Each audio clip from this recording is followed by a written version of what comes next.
The worst icebreakers to avoid for introverted personal trainers.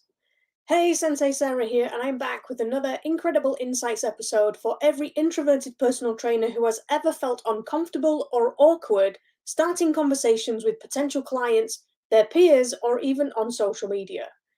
Now, as introverts, we're kind of a bit of a dichotomy, aren't we? We love building meaningful relationships and having deep conversations, yet we dread the thought of having to be the one that starts the conversation in the first place. Now, the trouble is, you can't build your business without a steady stream of new clients or trustworthy and reliable partnerships. So, the faster you get comfortable starting conversations with strangers, the easier your life will be. But it's easier to say, get comfortable having conversations, and it's quite another to have the confidence to do it. So, when we're nervous about doing something, it's quite likely that when we manage to summon the courage to do it, we'll make a mistake, make a bad job of it, and then keep re traumatizing ourselves with the bad memory of that experience forevermore, which is a surefire way to hold yourself back. And I know I held myself back for years worrying about it. So, in today's episode, we're going to cover some of the worst ways you can try to break the ice so you can avoid making the same mistakes and feel more confident when starting conversations with those strangers. So, the first one is the awkward compliment. It's the, hey, nice shirt, where did you buy it?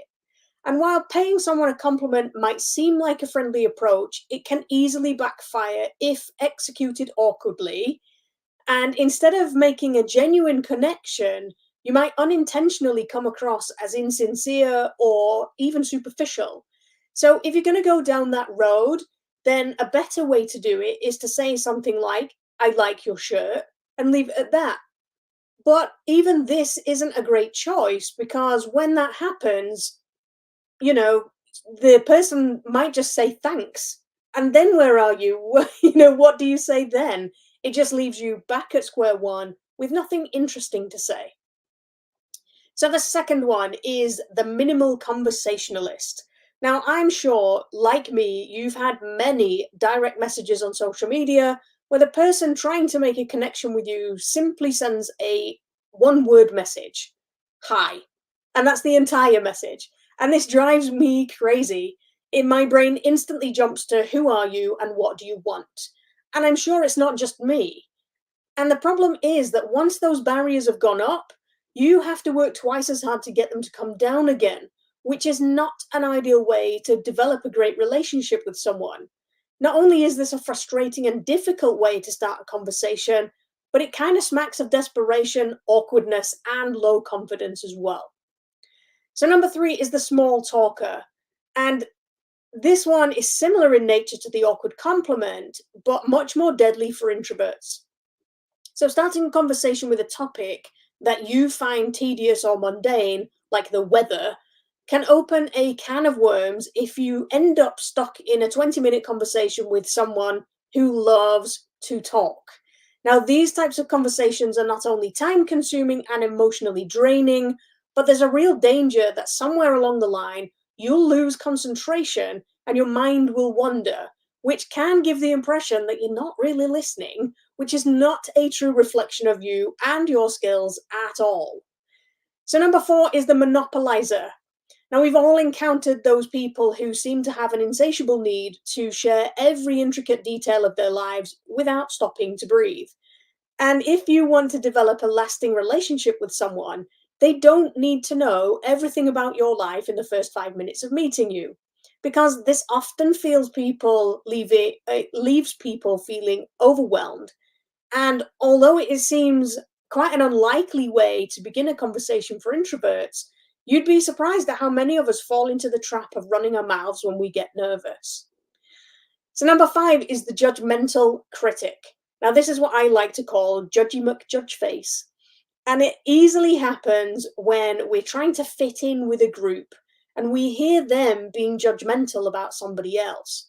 And while you might ingratiate yourself into that particular group, having a reputation as someone who is critical of someone else's choices, beliefs, or interests is the quickest way to derail a potential connection. Instead, use your introverted superpowers of empathy and understanding to your advantage. Offering a different perspective to people who are judging a situation helps you to stand out while staying true to yourself, which is a really attractive quality. So, number 6 is the egomaniac. Now, nothing screams conversation disaster quite like being an egocentric individual who the introduction just revolves exclusively around themselves.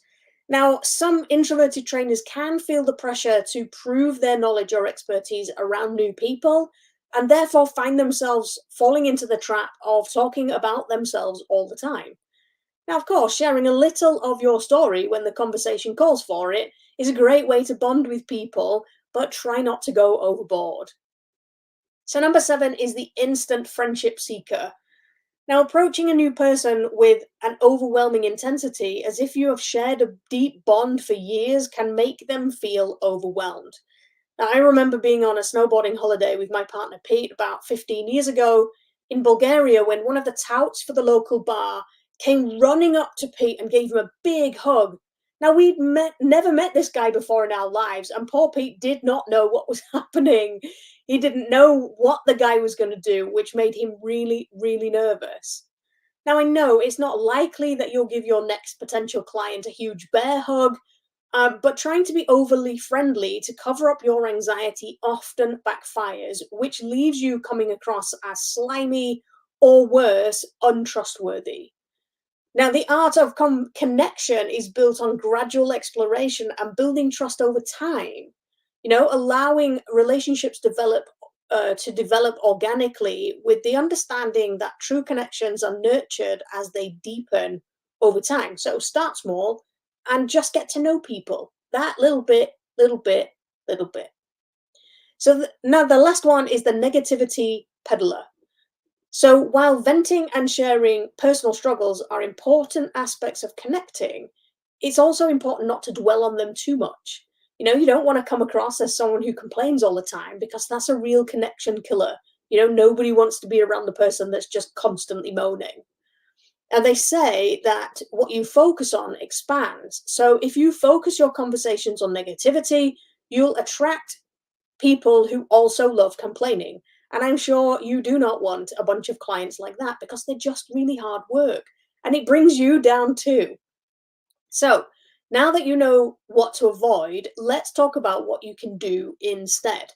So I've compiled a free swipe file of 35 kick-ass conversation starters specifically with introverted personal trainers in mind to help you feel confident on social media and in person so you can get over that initial hurdle of that starting the conversation and start forming the kinds of relationships that will change your life. So I've asked some really great people to contribute their favorite ways to start conversations too, and you can get the free download at kickasspt.com/conversation. So make sure you download that right now and be sure to let me know how you get on with them in the comments below.